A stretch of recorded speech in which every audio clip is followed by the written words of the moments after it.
Welcome back and thank you for staying with us. Joining me in the studio this evening is Dr. Henry Bassi, a political affairs analyst. Good evening, sir. Good evening, Michael. How are you doing today? I'm fine, I'm good. Thank you for coming today. Thank you. All right, so we'll move right into our stories of discussion for today. The Deputy Speaker of the House of Representatives, representing Bende constituency in Abia State, Benjamin Kalu, has said that when the Supreme Court passes a verdict and makes an order, such ought to be complied with and obeyed by all concerned. He said this at his Bende country home at the weekend during an interactive session with journalists who posed the question on the non-implementation of the Local Council Financial Autonomy against the Supreme Court ruling.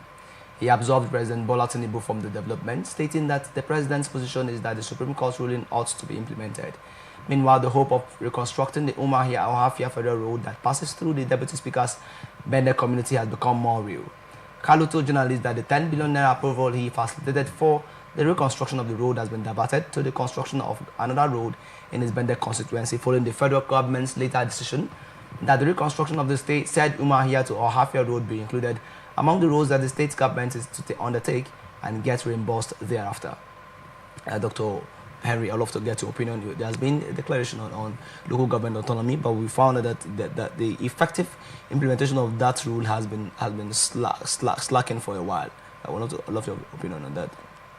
Thank you.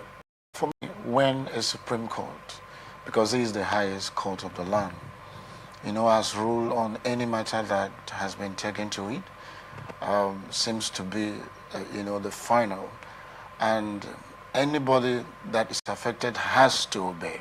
Okay. So in this case, this matter was taken to court, Supreme Court for that matter, by the federal government to decide on the financial autonomy on the local government.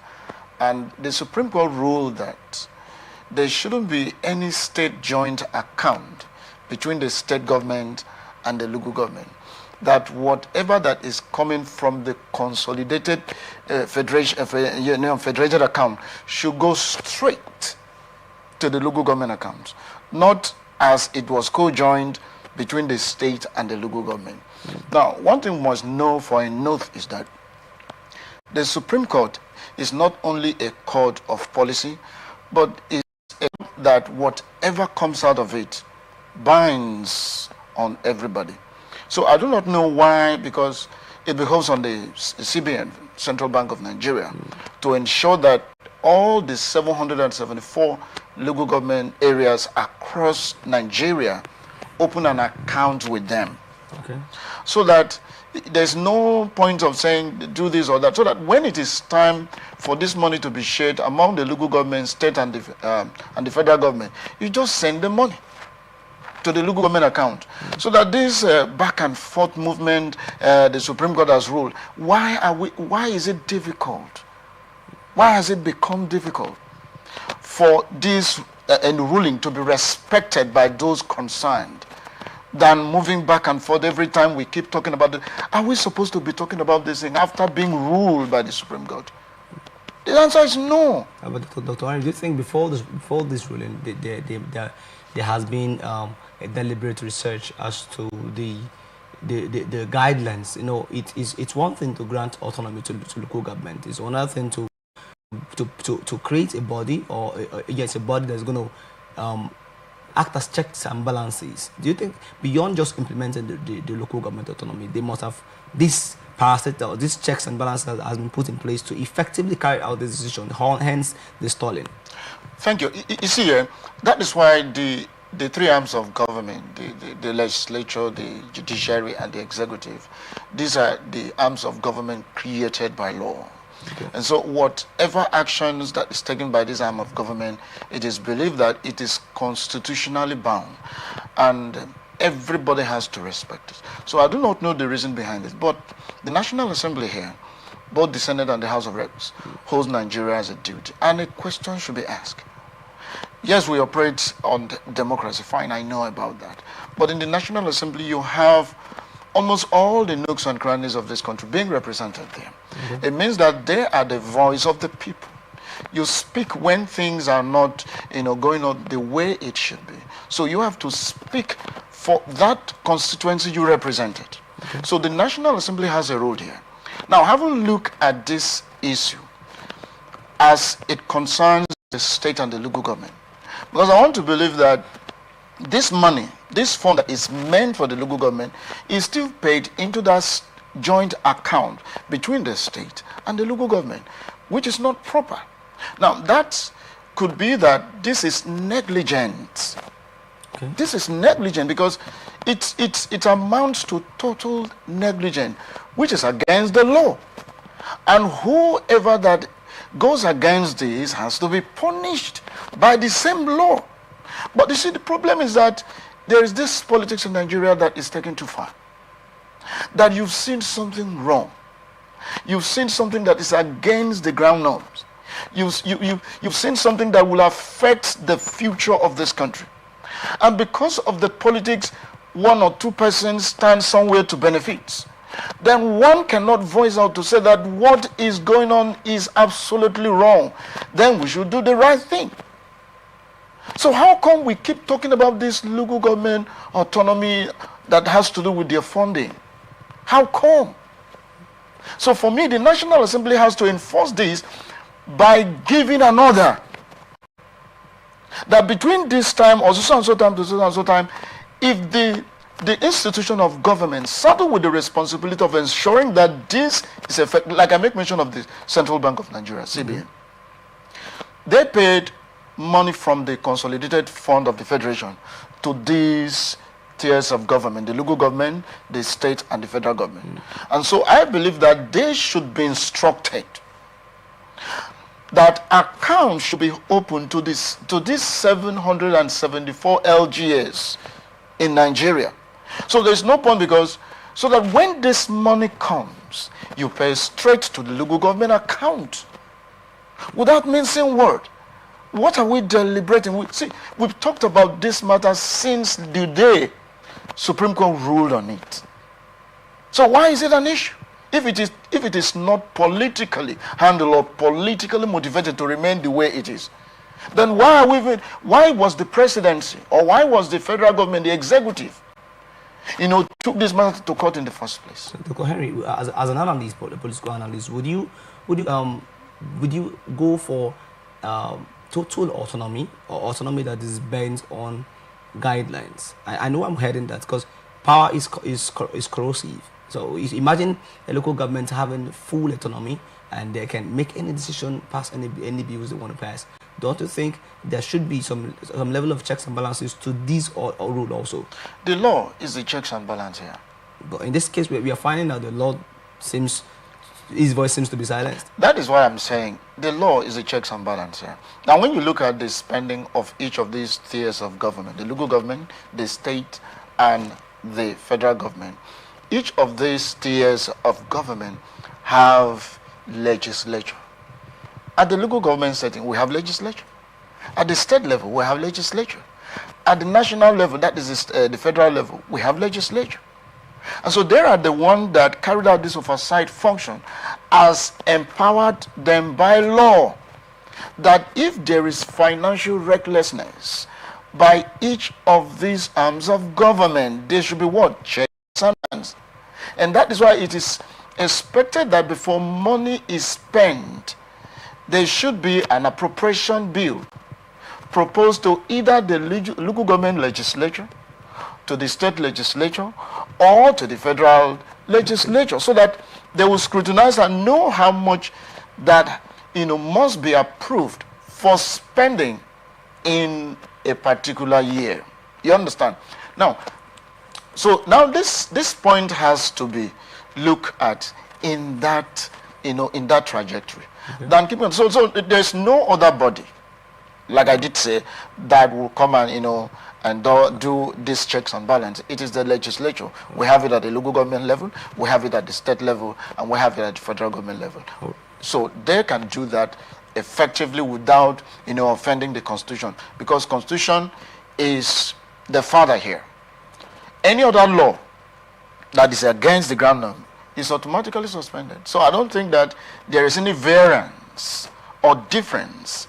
It is in tandem with the Constitution of the Federal Republic of Nigeria. All right, Dr. Henry, thank you for your opinion on that story. The next story of discussion for the day, Socio-Economic Rights and Accountability Project has sued the Minister of Power, Mr. Adebayo Adelabu, and the Nigerian Bulk Electricity Trading PLC NBET at the Federal High Court in Abuja over failure to account for the missing or diverted 128 billion naira from the Ministry of Power and NBET. The allegations are documented in the latest yearly report published by the Auditor General on September 9, 2025. According to the body, corruption contributes significantly to the frequent grid collapses, as Nigerians last week witnessed the first grid collapse of 2026, plunging the country into darkness. SERAP is seeking an order of mandamus to direct and compel Adelabu to and NBET to account for the missing or diverted 128 billion naira from the Ministry of Power and NBET. SERAP is also seeking an order of mandamus to direct and compel Adelabu and NBET to disclose details of how the missing or diverted 128 billion naira was spent, including the dates of disbursement and the purported beneficiaries or contractors who received the money, as well as their registered business names and addresses. The organization is seeking an order of mandamus to direct and compel Mr. Adelabu and NBET. Okay, Dr. Henry, I would love to get your opinion on this story. You know, last week we experienced the first power, will I say, for the year, and he has set up sues Adelabu over alleged 128 billion naira missing in the ministry. Do you think corruption plays a role in these frequent power outages we've experienced?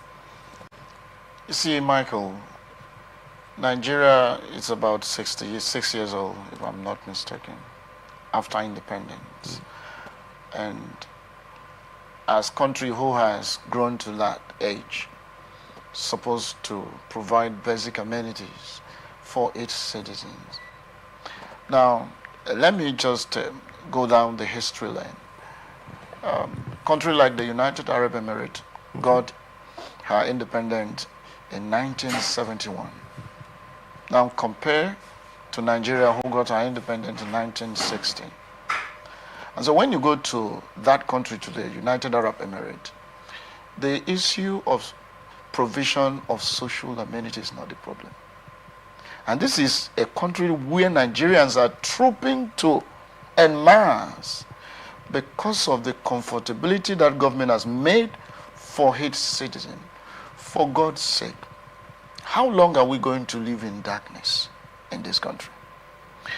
Because, you know, history has made it available that during Obasanjo's administration, 16 billion US dollars sank into that ministry.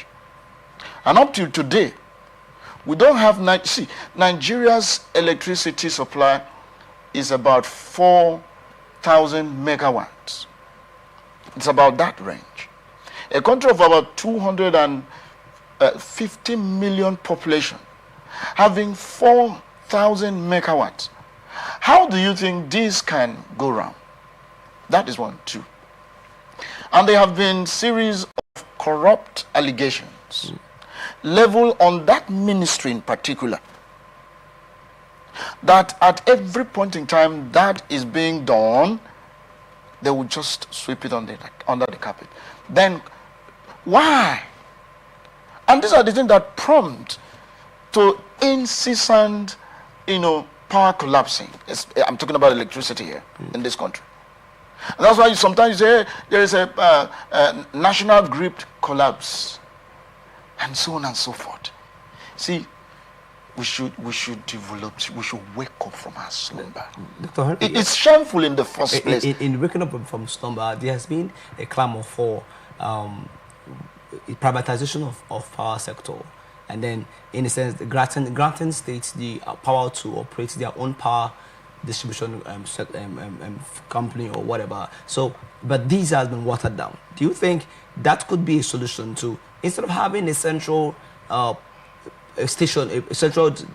source of power, electricity is being broken down into different states? Okay, this state can, you take this amount of money, set up your own power sector. Let's see how you're gonna go about it. The electricity sector in Nigeria has been privatized. When we were under National Electricity Authority called NEPA, okay, which is now, it's being, like the one that is in charge of the Port Harcourt, Rivers State, Akwa Ibom, Bayelsa, and so on. It is called PSCN, right? And so these were the people that, this electricity was privatized. Or if you go to the Lagos, you have also different body. You go to the north and so on. So electricity in Nigeria is being privatized. But the problem here is that the bottleneck is what is causing this problem. And this bottleneck is not something that cannot be tackled and solved once and for all. It is because there are some persons who benefited from this quagmire that is happening in the electricity sector. For God's sake, we can't be complaining about this electricity thing every time. You talked about that the states are also allowed to generate their own electricity. Fine. Rivers State has their own power plant. Akwa Ibom State have their own power plant. Many other states in the Niger Delta region, for instance, have their own power plants. The question here is, why do we have epileptic power supply? It means that corruption has trickled down to even the privatized electricity sector. And that is why this SERAP going to court to challenge this matter as it affects the Ministry of Power. It's ideal. But what I do not know whether they will get justice or not. Because it might go the other way too, that usually happened. That if at the end of the day the SERAP, do not, substantiate this case with evidence that can nail that, look, actually this 28 billion naira that is missing from the Ministry of Power, was true or false. That is where the problem lies. But tell me, 28 billion naira is not 28 million naira. It's not 28,000 naira. 128 billion. Okay. That means I was even on the, you understand, 128 billion. Dr. Henry, what do you think? There has been effective funding in the Power Ministry. What do you think should be the way forward currently from now? For me, we have the judiciary. And this thing is just coming out from, should I say the social organization that is non-governmental, that is trying to take up this matter. And even with the court will rule, will the federal government, or let's assume that it's against the Ministry of Power, will the federal government take this matter upon themselves and ensure that anybody that is guilty must be punished according to the ruling of the court? Will they do that? I think this is a major problem. The institution of government shield this corrupt practice individual from being punished according to the law. So if we keep abetting, supporting corruption, what do you think will happen? This will keep happening. Remember, something happened in the Ministry of Humanitarian Affairs. So, was it last year or 2024, thereabout, that 350 million naira was meant for a particular project of that ministry. Instead, that money to be paid to the company that was saddled with the responsibility of doing that, it was paid to the personal account of the minister of that ministry, as at that time. And when that alarm was, everywhere, if not that some civil society organizations, talk tough in that matter, maybe the minister wouldn't have been suspended, which is not yet back returned. She's not yet back returned to her position. So, but having been suspended from that office, we're expecting the federal government to make sure that they launch a thorough investigation to know the reason behind that money that was paid into the minister's account. If it is a matter of progression, I haven't proved that yet. Actually, this money is supposed to be in sisters. Why must it be paid to the minister's account?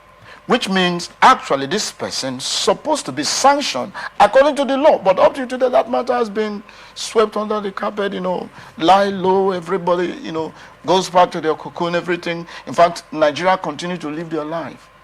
Right. It means that corruption in that aspect has been shielded. So now that SERAP a civil society organization has come up with this. And this matter has even been challenged to court by them. Now, if the matter is being substantiated with evidence or evidences, proof that actually this transaction was carried out in the Ministry of Power, and no tangible thing is being shown that, look, this is what they have used this money for, they should face the music when the time comes. But you see, like I make mention of what happened in the Ministry of Humanitarian Affairs. Up to today, nothing is being said about it.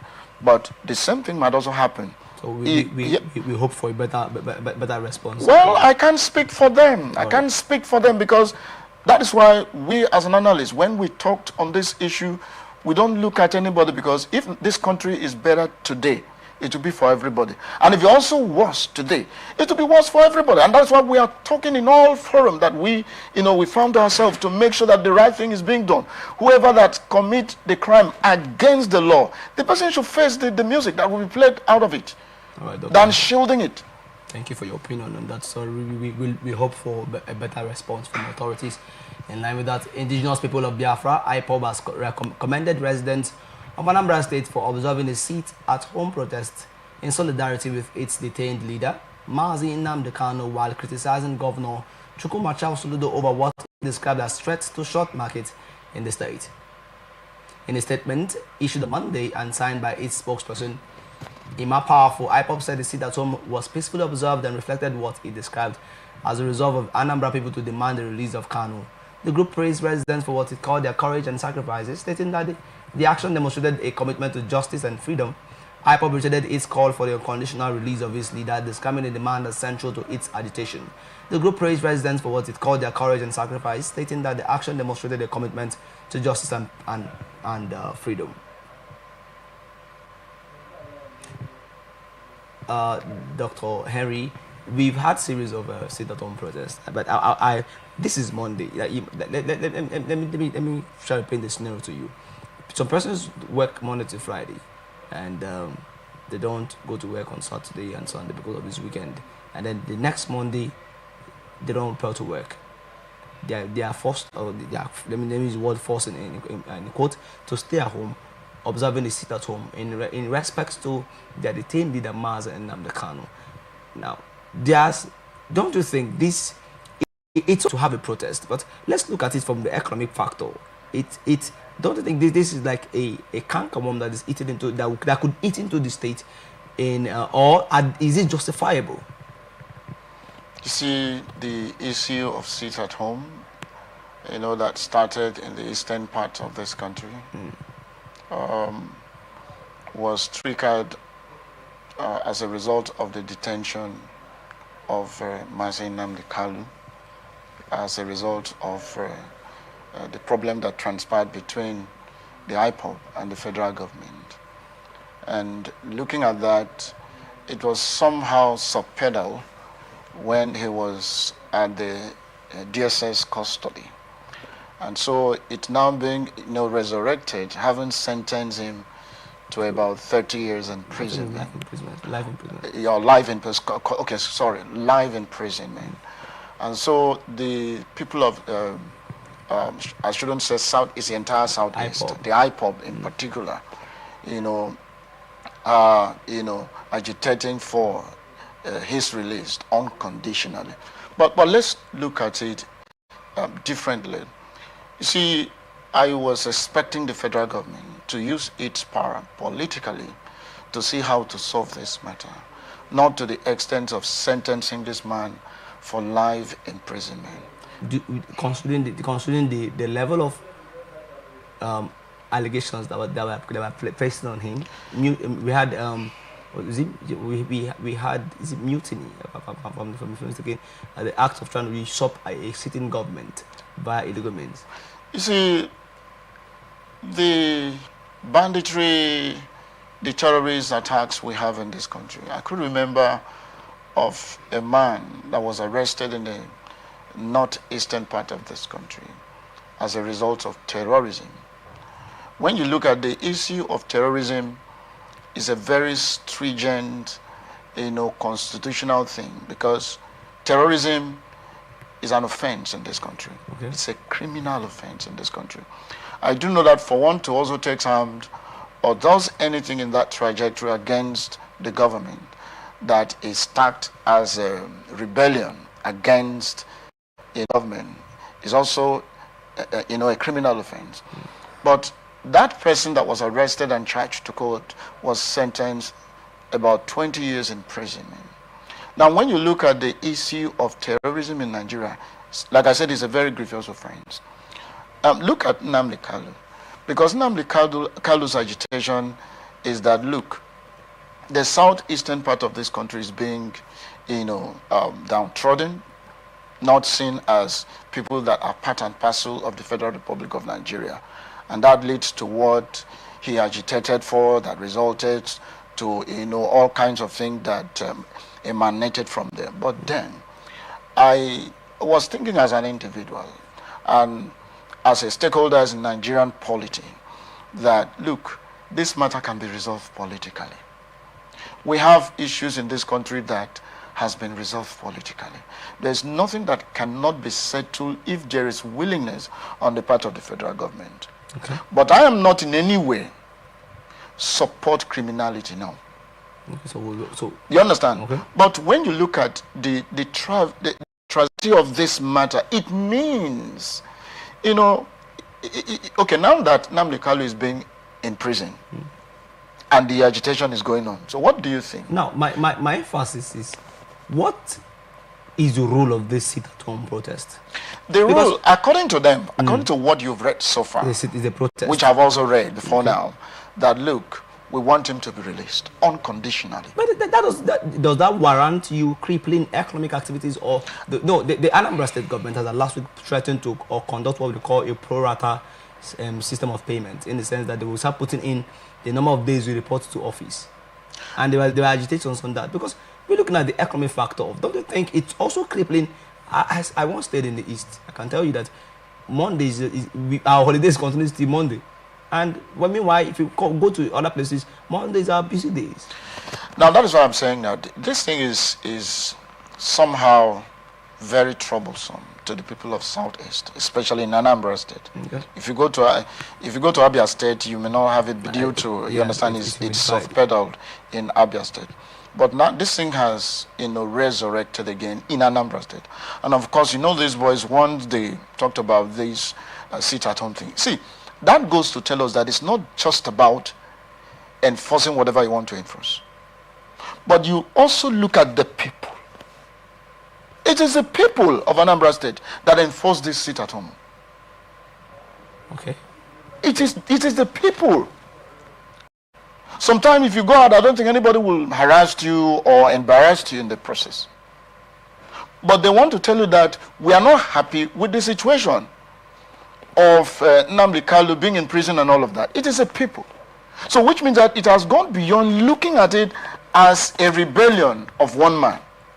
It's now trickled down to the people.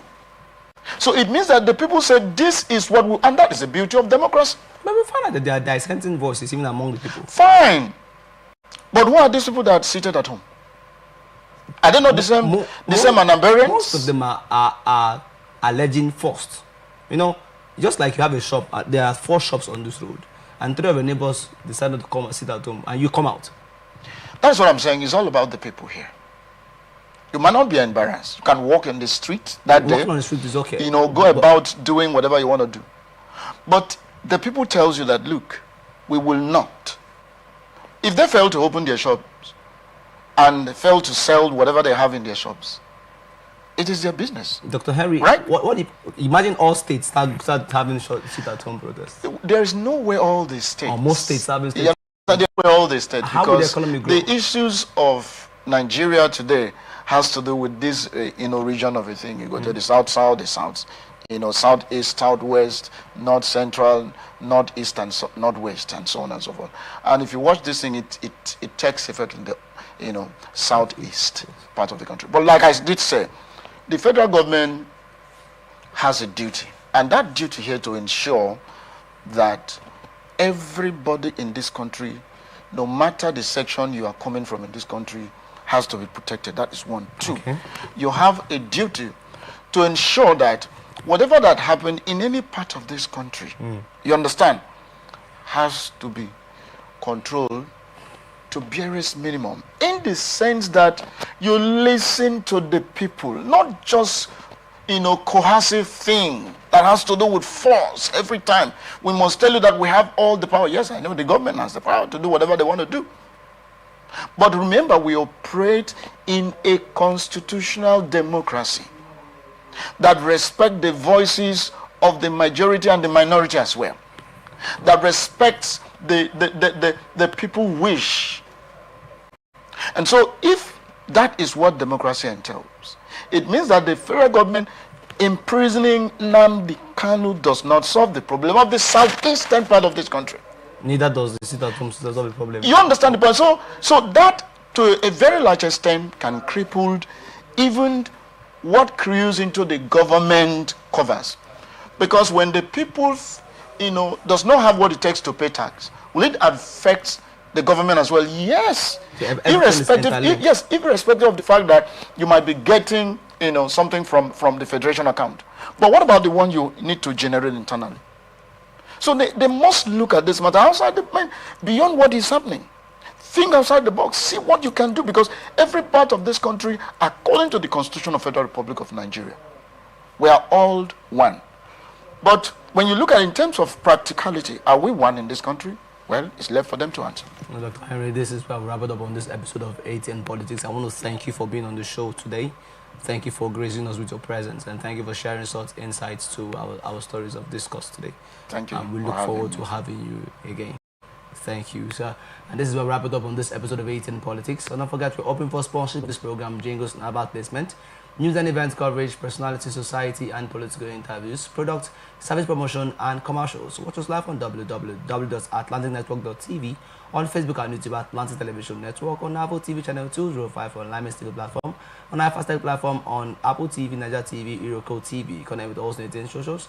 Subscribe, like and share. Facebook and YouTube at Atlantic Television Network, Instagram and TikTok Atlantic TV Network 1, and on X at Atlantic TV Net. And don't forget, peace and unity are the pathways to progress. Thank you for watching. I am Favor, Chief President Michael.